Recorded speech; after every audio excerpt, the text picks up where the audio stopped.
Hello, everybody. Tracy, Mrs. JDog Flanagan with you here today.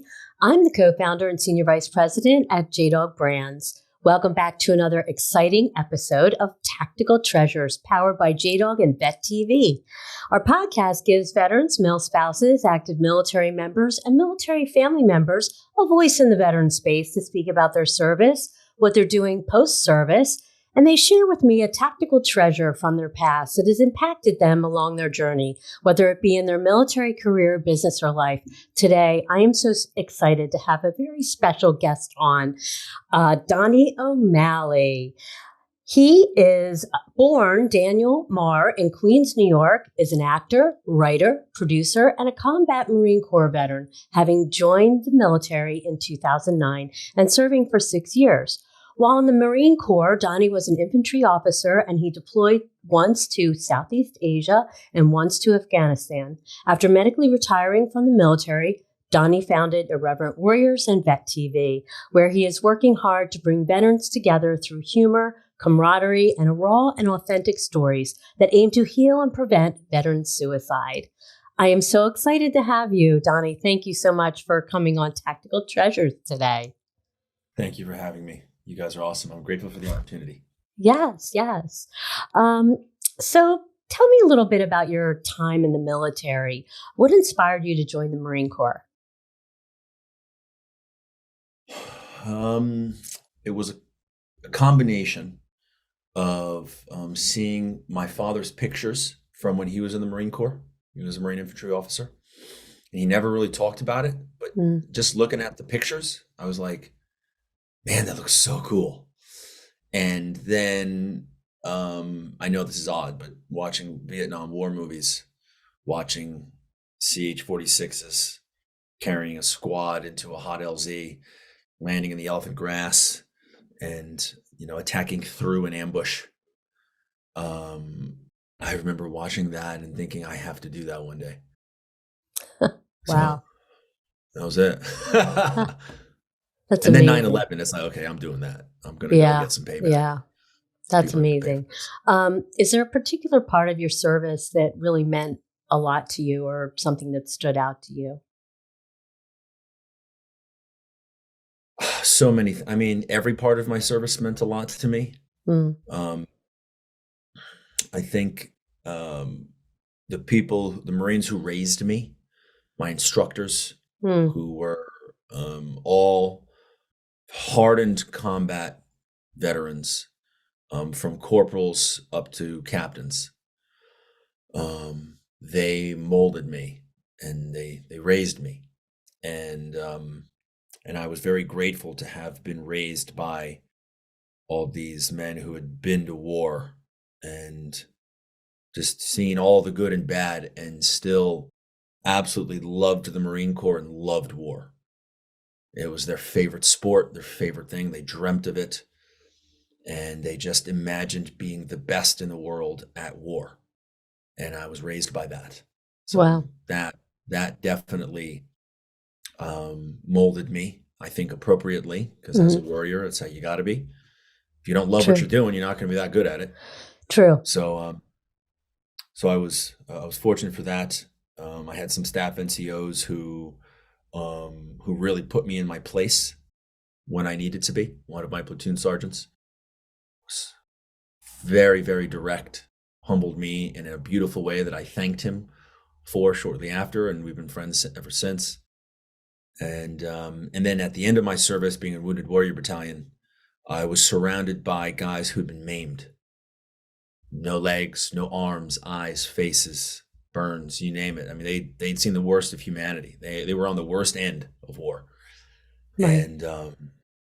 And seeing how they behaved, studying why they behaved the way that they did, most especially the ways that they used comedy to get through a life of constant pain, mental and physical pain, seeing how important comedy was to their ability to make it through the day. Right. That was also very, very impactful on me. Yeah. So yeah, I'll leave it there because I could go on. Yeah. Great stuff. Post-service, you founded Irreverent Warriors, and JDog, our foundation, is partnered with IW. Nate and Cindy, incredible people. Can you talk to us about how Irreverent Warriors initially came to be? Because you're the founder. I would love to hear what you have to say. Nate and Cindy are two of the most amazing people I've ever met. And they are like family to me. I'm Agreed. so unbelievably fortunate to have them in my life. So lucky. So Irreverent Warriors was initially founded out of a desire to create a safe space for the guys I met in Wounded Warrior Battalion. In reference to what I mentioned earlier regarding studying these guys who were all maimed, who isolated themselves from the rest of the battalion. Let's say if there's 100 people in the battalion, there were, 60 guys who'd been maimed. Then there were a bunch of car accidents, cancer patients, and mental health cases to make it to 100, right? These numbers are not accurate. But that 60% of combat wounded guys isolated themselves. They didn't even want to hang out with the other people in the battalion. And there was this constant influx of civilians and nonprofits, beautiful, wonderful people who wanted to do good things for them. And they were constantly trying to bring them out of the barracks to go do stuff. And they didn't like it, right? Because they were just a circus show. Right. And so they isolated themselves. And what did they do is they sat in the barracks rooms in building 26 of Balboa Hospital. And they drank and they watched videos and they told horribly dark stories. They talked terribly dark shit to each other. And laughed amongst themselves. And I remember thinking it was so sad that they isolated themselves. People were trying to include them. They didn't want it. So I'm like, well, why? Why are they isolating themselves? And, a lot of it made sense. They didn't want to be part of the circus show. They didn't feel like anyone understood what they had gone through. Because if you've never been maimed and if you haven't had your legs blown off, then you're not going to understand. Right. And then I looked at the ways comedy had enabled them to feel good. There were a few moments that were profound. The most profound of all of them was when we were getting ready for the Marine Corps Ball one year. And my friend, she was my recovery care coordinator. She was like the big sister. She was the mama to a lot of these guys.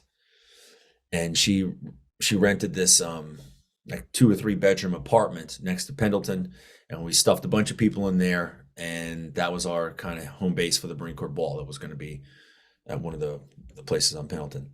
And we're getting ready for the ball, and the guys are watching TV, and a couple guys start talking shit to each other. 2 guys in wheelchairs, mind you, both of them double amputees. One of them might have been missing an arm, but I don't remember. And then one of the guys ends up jumping out of his chair onto the other guy, knocks him backwards. So one guy falls back, and then he humps his face into the tile, right? So this dude's head is, it's just making this terrible thud sound. Oh my gosh. And all the guys in the room are going, yeah, fuck his face. Yeah. And it was brutal. And then they stopped, and the entire room fell to the floor with laughter. And it was like some guys were in tears. It was wild. And it kind of reminded me of what me and my old frat buddies used to do to each other. Just, next level. And I was like, wow, I'm watching this moment, watching them laugh to the point of tears where they can't communicate for 5 minutes because they're laughing so hard. And I'm like, that was therapeutic for them. They're so happy right now. And what was it that brought upon this therapy? It was humping a dude's face into the tile, And that is something that no one could understand unless you were there. Right. Unless you've been around him. And that was profound. I remember thinking to myself, wow, For one, it reminds me of me and my buddies in college. And I've always been the social chair for my group of friends. I'm the guy that throws the parties. I get everyone together. Always been that way. And I'm like, I would like to create a place where they could feel this comfortable being themselves and having this much fun and laughing this hard. I want to create a place for that. Yeah. And that was the idea that birthed Irreverent Warriors. That's great. That's a great story. Laughter, right? Laughter at something It's therapy. Little dark, but it's therapy. Yeah. Yeah. I think the more, I mean, I've experienced this myself, and it was funny because, I had this thought for other people that, I wanted to create this place where we could express the humor that lived within us, which is not understood by many people. There are a lot of things that get said within the infantry that other people are appalled at. And some of Vet TV stuff, right? Especially our early stuff. Some of the stuff is so terrible that a lot of people are like, how the F could you make that? What, like their mind is just like, whoa. But then you watch a room full of combat vets watching it and they're falling out of their chairs with laughter, right? There's something within the psyche that gets twisted when you have seen so much darkness. Yeah. And when your mind gets rewired by trauma. Sure. Okay. When you go to war and you're being hunted by other people, lots of people are constantly trying to kill you and maim you. That does something to the brain. And then when all of your joy, the only joy you find in life is killing these people. It's true joy, right? No one can understand the joy you get from killing in combat. It's like your brain gets twisted. And the things that you need to become aroused in any way, to include an enhancement of your mood, right? And just an arousal of your mood to going from bad to better. It's different. It's darker. It's more twisted. Yeah. And I wanted, knowing that all the creation of my book, Irreverent Warriors and Vet TV, was all out of the understanding that if I could give this very niche population of people who have had their minds warped a little bit, if I could give them things that I know can make them laugh and improve their mood a little bit, then we will find success. And I know that a lot of people won't understand, but I don't care about them. I don't care about those who don't understand. All I care about are those who understand. And I experienced that for the first time myself, one time when we were making a show called Combat Sports Network. Two of the episodes were called Monday Night Combat. Combat Sports Network is a parody of ESPN if the sport was combat, right? Right. And then Monday Night Combat was a parody of Monday Night Football. Okay. And in the game, the 82nd Airborne was playing the Taliban. And on the first significant play of the game, one of the Americans steps on an IED, blows up in smoke. And I've seen this. I watched the guy step on an IED and blow it, just like we made in the show. And I had a terrible day, and I was down. I was really down. And I came back to say goodbye to one of my employees and my friends, John Forsyth. And I sat with him and he said, "Hey dude, let me show you this. Let me show you this edit I made." He had done some visual effects to show, to make the explosion realistic. And then had added some graphics and stuff for the scoreboard. And he showed it to me, and we're watching it, we're going through it. And right when that guy popped the IED, an American blows up in smoke. I laughed so hard I couldn't breathe for several minutes. And it was the first time since starting the company I had ever felt the actual therapy that we provide to our customers, to the audience. And it was because I was in a dark place. And that's when you see on the app reviews, haven't laughed this hard in my life, haven't laughed this hard in years, best therapy I've ever had. You only say that when you were a little depressed, when you started watching our stuff and you watched something that was dark and twisted and terrible, and it enhanced your mood. It picked you up. That's the therapy that this dark comedy can provide. It's a powerful thing. Yeah. Yeah. And the IW hikes are pretty amazing too. Yes. And Jerry actually hiked for the first time last June in here in Philadelphia. And the year before, we actually drove the safety vehicle, and it was really pretty incredible to experience and to see the veterans and how they just they get started, and everybody's kind of like doesn't know everybody, and then all of a sudden 100+ veterans are making best friends and laughing and crying and telling stories, and it's just amazing to watch. IW is really we really love what you guys do there. It's really amazing. It's really, really amazing. And I like that, these particular venues like the IW hikes and are just for veterans because, and then you rely on your civilians to help with volunteering and everything and getting involved. It's really great. The hikes and just everything that you guys organize. It's really awesome. Thank you. We're grateful to have you. Yeah.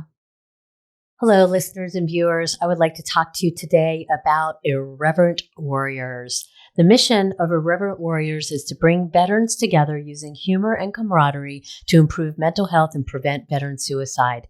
The Silkies Hike is the organization's largest event that takes place throughout the nation. The purpose of the Silkies Hike is to bring veterans together to improve mental health and to honor the military's old tradition of wearing silkies. These hikes take place in 70 to 80 cities across the country every year.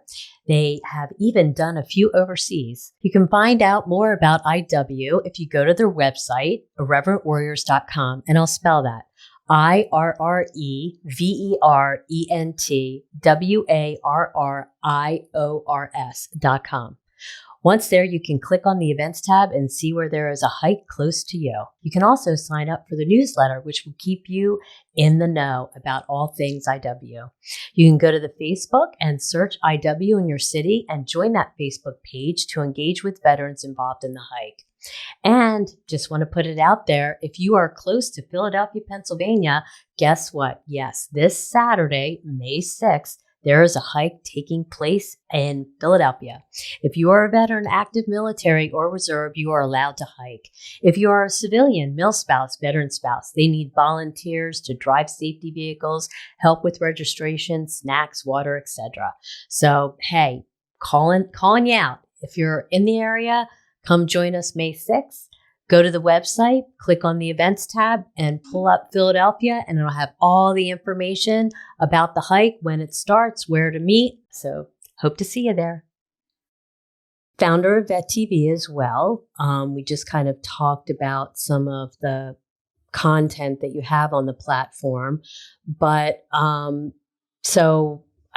think you're kind of sort of trying to change some of your platform a little bit so to attract a larger audience.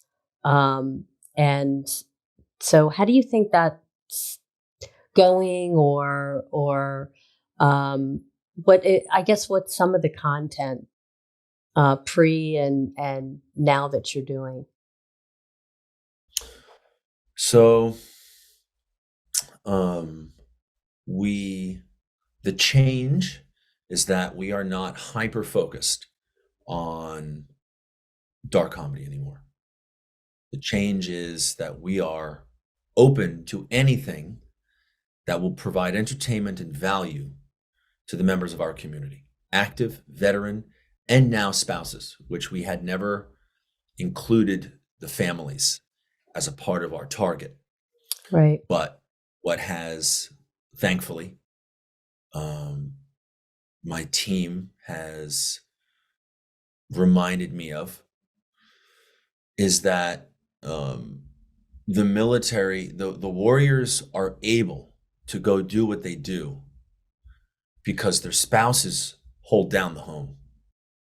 Yeah. They cannot go to war and have the right mindset, be as effective as possible without an incredible support system at home. And so True. It would be wrong to ignore that that group. So that's who that would be a change in who we want to create for. But not the goal is that not everything that we make is going to be for everybody. If you try to please everyone, you please no one. Your stuff is watered down, Right. cheesy, weak. Sure. No one's going to pay for it. So what we're going to do is we're going to continue making the darkest, most brilliant comedy out there, but we're also going to make lighthearted, positive, inspirational, and loving things for other people who don't need to see something dark and twisted to be entertained. So the change is that we are now creating for more niches within the active veteran and spousal community. And how's it going? It's going great, because what it's done is it's opened doors with people who didn't want to be involved with us when all we've got is this stuff that they can't understand. Sure. And so anyways, it's great. It enabled us to become connected to you. Yes, it did. It did. And we're proud to be connected to you guys and being able to supply some other content that is noteworthy, hopefully, to your viewers. So that's been amazing. And I guess my hope is that, broadening your audience base, civilians will find you and be able to connect with some of the veteran content, because, I think it's important. I'm a civilian, and it means something to me to sort of understand what our men and women who served our country, some of the things that they experienced. I think it's good to have an understanding of that. So yeah, I think it's great that you're creating, a broader content on your platform. I think it's awesome. Thank you.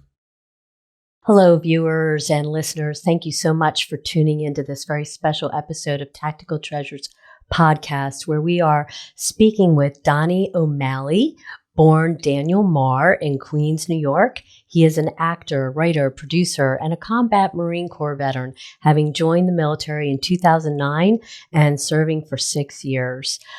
Bet TV is an online streaming television network that was founded by Donny that specializes in producing and distributing veteran and military-themed and focused films and television series that are both comedic and therapeutic, with a wide variety of programs such as A Grunt's Life, non-commissioned news, and JDog's very own show, Operation Hidden Treasures. There is certainly no lack of incredible content to watch.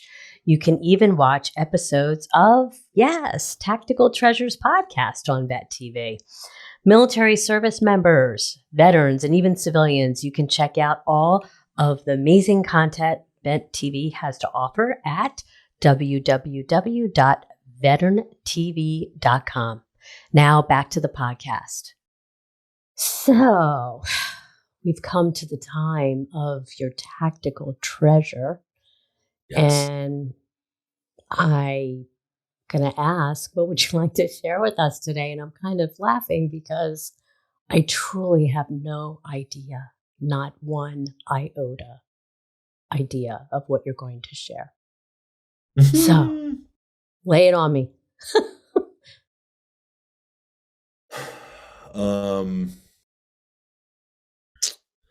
I will share one of my most profound moments, probably of my life, but definitely in the Marine Corps. And it's a treasure because what this guy did and said required such moral courage, which what he did is very rare and it's risky, but it was one of the best things that ever happened to me. So it's a short story. And I kind of alluded to this earlier. My platoon sergeant, when I was a platoon commander in 2nd Battalion, 5th Marines, I was 1st platoon commander. And being a platoon commander had been my dream for at least a decade. So I'm in this dream job. And when I came into the platoon, I didn't have a platoon sergeant. I mean, I did for a couple of weeks, but then he left to IULC, which is the platoon sergeant leaders course. To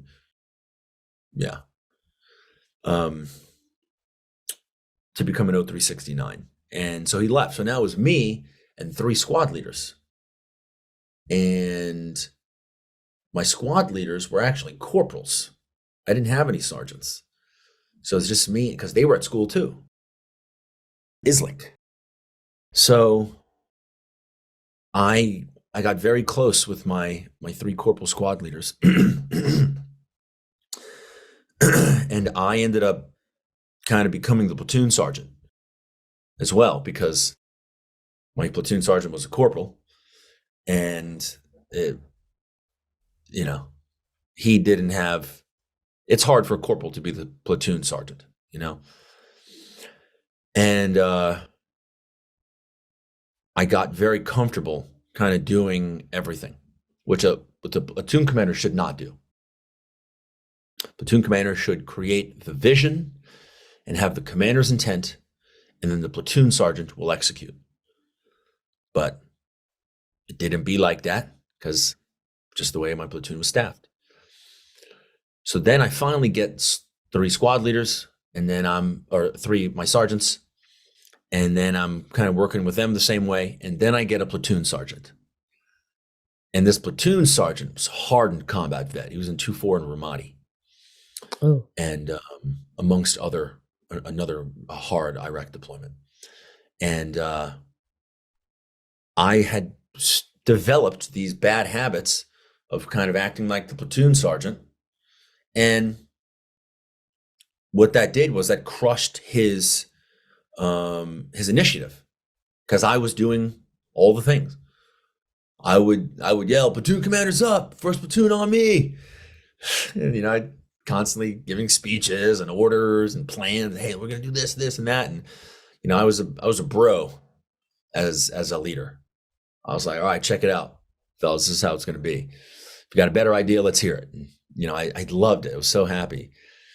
But I was also a little I don't know if reckless is the word, but I challenged the authority of my my company executive officer and my company commander, because I didn't respect my company commander. And so I challenged his authority, and at times did what I thought was best, not what he said to do. And had control a lot, and I was arrogant. I came in at 25. So by the time I'm leading a platoon, I'm 26 or 27. That's not the age of most lieutenants. I'm usually 22, 23. So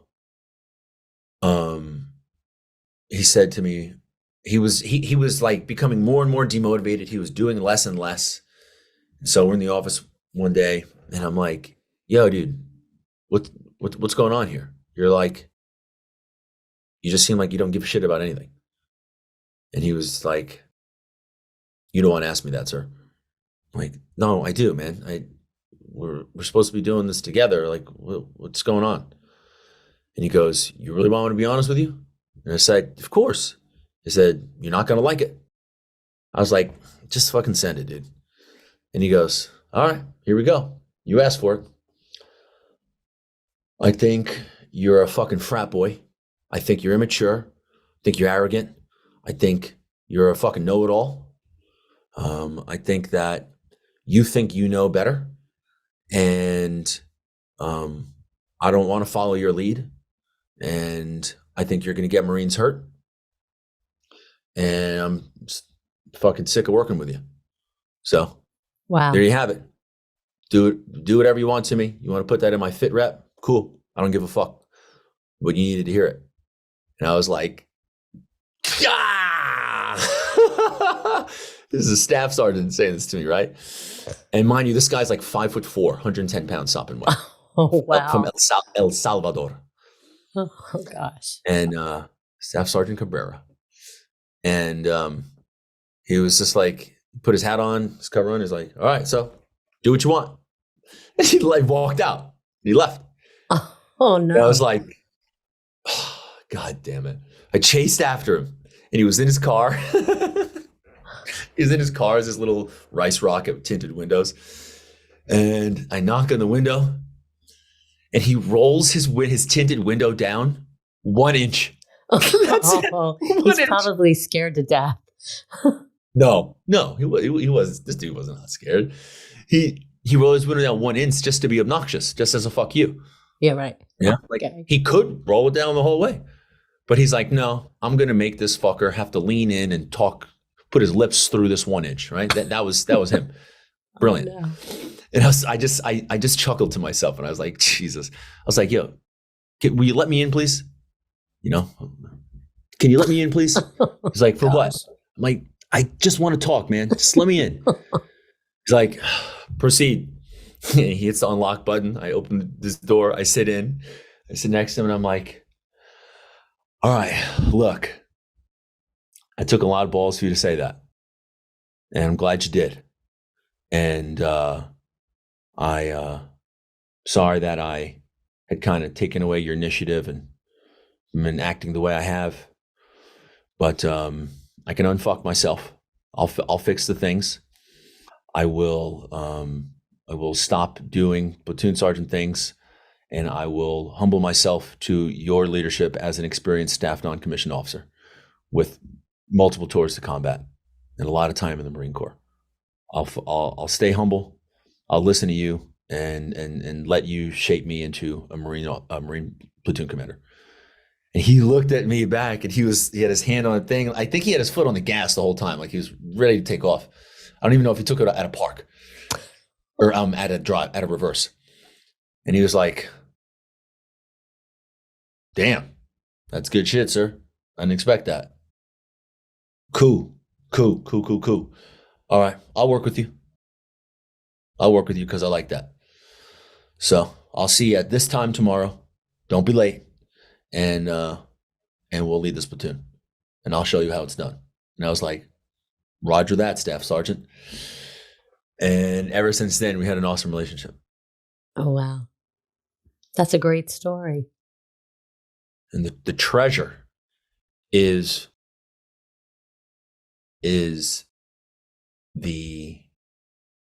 was in his communication, was how important it was for him to say something incredibly difficult and risky, right? Like he risked getting a fit rep that could fuck up his career. He was risking that. Right. And because he didn't know me that well, he was new. And he risked that to tell me something that I needed to hear. And in doing so, he was able to shape me into a better officer, better infantry platoon commander, and to develop a working relationship that made us the best platoon in the company. That's great. That's a treasure. It is a treasure. But, you know, what I would say is kudos to you that you opened up your ears to listen and be willing to, you know, humble yourself, like you said, and let him take lead and do his job. So I think it kind of goes both ways. But that's a great treasure on both sides. Yeah, that's a great story. Great story. You, humility. That humility is lost in the officer training process and make you arrogant. Yeah, they do. I'm sure it is. So yeah, very grateful. Yeah. Veterans, military family members, if you're looking for an incredible opportunity, I would encourage you to check out JDogBrands.com. If you're interested in business ownership, if you're missing what was the best thing about your military service, being the camaraderie of fellow veterans, JDog is a place for you. If you go to JDogBrands.com, you can find out everything about JDog, including how to apply for franchise opportunities in either JDog Junk Removal and Hauling or our new division, Carpet Cleaning and Floor Care. And if you're looking to just be employed by a JDog, we have over 300 locations, close to 115 franchise owners, 90% veteran owned. You can go to the career page and fill out the form and see where we're hiring all across the country. And we connect you with your local JDog in your territory. So check us out, JDogBrands.com. Do you have advice for fellow veterans who are struggling with transition? Hey, how much time we got? How about 2 nuggets? Okay.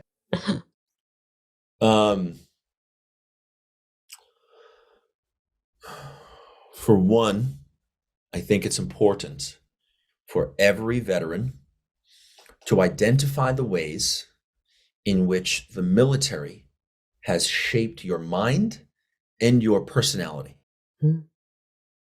Okay. Everyone was a certain kind of person with a certain personality, quirks, ways of walking, of communicating and expressing themselves. We had things that we liked to do and that brought us joy. And then we joined the military. And for most of us, a lot of that changed. We were told day one, you are not an individual. Your opinion doesn't matter. Have bearing. Do not show your emotion. We're basically saying, do not express yourself. And act appropriately. You're always being watched. Your reputation will follow you forever. So don't act too weird. Don't be too eccentric. Don't be too much of an individual. Because as soon as someone judges you a weirdo, it'll follow you for the rest of your career. So what that does is that makes everyone suppress their personalities. They forget about who they were, the individual that they were before, the things that they loved, and the way they expressed themselves, walked, talked, dressed, and so on. They forgot about that and they became what the military molded them to be. And in a war-fighting organization, that's needed, right? We cannot change the military. Sure. It exists. It is this way for a reason, because we are here to win wars. But when you get out of the military, you have to completely let go of the notion that you need to act like a Marine forever, or a soldier forever, or an officer forever. You need a clean slate. You need to wipe all the repression of personality that was a result of your military experience. You need to get rid of it. And you need to take the positive things that the military taught you about how to succeed and how to be a leader and how to have discipline and plan, and all the military will set. If you just listen to what they tell you, you'll be successful forever. Right. But you need to undo that wiring in your mind. You need to develop your individuality again, because it is not possible to have good mental health without being an individual, without expressing yourself and living your life with the intent to feel love and joy. Okay, those are two things that, at least in the Marine Corps, nobody gives a fuck about. Your expression, individuality, your love, your joy, fuck you. Right? Right. Yeah. But it is not possible to have good mental health as long as you're living with that mindset. You need to live your life with the intent to love yourself, to love the people around you, to love your community, to love your planet, to love doing things, to love adventures, and you need to create your life now. The military created your life for you. You didn't have a say in what your life looked like for the next 3 years, 6 years, whatever your contract is. They created your life, so it crushed the creativity. Now that you're out, you need to create your life and make it what you want it to be. And that is my new mission, is to help veterans feel comfortable being who they are and expressing themselves again and being individuals. And if you're eccentric, be eccentric. If you're flamboyant, be flamboyant. If you're weird, if you're always talking in voices, characters, and being silly, be that. And anyone who judges you, kick them the fuck out of your life. Get them out. Because those people will hold you back from having good mental health and having the most awesome life that you could have. So that's the main thing that I want veterans to understand. And from there, that's a foundation to then build whatever life you want. And that's going to take an insane work ethic to do so. But you can. You guys are proof. You're proof. I hope that I am proof. Yes. I hope that the way that I live my life can serve as an example of what everyone has the ability to do. Because I've always thought I was the slow kid. It turns out it was ADHD that I didn't, we never really that it never came up, but I couldn't focus. So I was a very slow learner, very slow to do everything, especially things like math. And so if the slow kid can now build organizations, build a movement, build companies, build a television network, become a filmmaker, a writer, director, actor. I mean, I didn't really go to school for any of this stuff. Just YouTube and Google, and thought about what I wanted to do. And then I fucking did it because I worked my ass off. You did. So if I can do it, anybody can. And I Great have advice. no restrictions on my personality, on the way I dress or express myself. I'm now a dancer, right? What infantry officer gets out of the Marine Corps and becomes a dancer? I love it. When I'm not doing JDog, I'm a dancer too. Thank you. Say again. I'm a dancer too when I'm not doing JDog. Yes. Oh Been dancing for 40 plus years. Oh my God. That's so awesome. What style? Lyrical, jazz, modern. Yes. Oh my gosh. Okay. I want to come learn. Jazz has been hard for me. Oh, it's so fun though. Very freeing. Yes, it is. Yes. It's a freedom of expression. Yes. That you don't see in the military. It doesn't exist in the military. Yeah, I'm sure. Yeah. But it's healthy.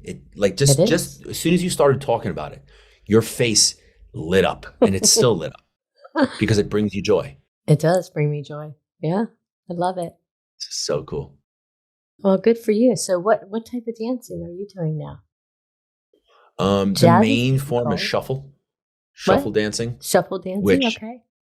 Shuffle, I was born out of, I think, the Lindy Hop. Okay. And some swing moves, but I do it to electronic dance music, mostly house music. Oh, that's cool. And then I am trying to learn hip hop, ballet, contemporary. I mean, I want to learn them all. Yeah. Put them all together. Hip hop is hard for me. My body just doesn't quite move that way. Yeah. Yes. It's a challenge. Yeah. So before you go, where can people find and connect with you, and how can they find IW and Vet TV? So on all social medias, if you look up Irreverent Warriors, you'll find them. And there's irreverentwarriors.com. And then if you're looking for Vet TV, if you type in Vet TV in any search bar, all the social medias will come up. The website will come up. You can download the app, which is free. The first episode of every show is free. So you can get a taste of what the network offers. And then if you like what you see and you want to see more stuff, then you pay for it. But those are the main ways. If you Just type in either Irreverent Warriors or Vet TV to any search bar, and you'll find us. Okay, that's great. Thank you so much for coming on today and sharing everything that you did. Very incredible stories, truly. Thank you so much for sharing. Thank you. So we'll see you soon, I'm sure. We'll see you soon. Hopefully I get to see you at a Silky Psych very soon. Yes. I bought my ticket to Jacksonville. When's your next one? Well, we're May 6th here in Philly. May 6th. Okay. Yeah. So we'll be, Jerry's going to be marching in that one, and our veterans here at JDog will be participating, and the rest of us civilians are going to be volunteering to help in any way we can. So we're very excited. Thank you. Hoping for good weather. It's early May, yes. So when it's a beautiful day on a hike day, it's magical. I'm sure it is. Yeah. It's magic. Okay. Donny, take care. We'll see you soon. Thank you so much, Tracy. I appreciate the opportunity. Thank you. Yeah, thank you. Bye-bye. Bye. Hello, viewers and listeners. Thank you so much for tuning into this special episode of Tactical Treasures podcast, where we have just spoken with Donny O'Malley, born Daniel Marr in Queens, New York. He is an actor, writer, producer, and a combat Marine Corps veteran, having joined the military in 2009 and serving for 6 years. He is also the co-founder of Vet TV, which is an online streaming television network that specializes in producing and distributing veteran and military-themed and focused films and television series that are both comedic and therapeutic. With a wide variety of programs such as A Grunt's Life, non-commissioned news, and JDog's very own Operation Hidden Treasures, there is certainly no lack of incredible content to watch. You can even watch episodes of, Tactical Treasures podcast on Vet TV. Military service members, veterans, and even civilians, you can check out all of the amazing content Vet TV has to offer at www.veterantv.com. Again, thank you so much for tuning into this episode of Tactical Treasures podcast, and we'll see you again on another episode. Bye-bye now.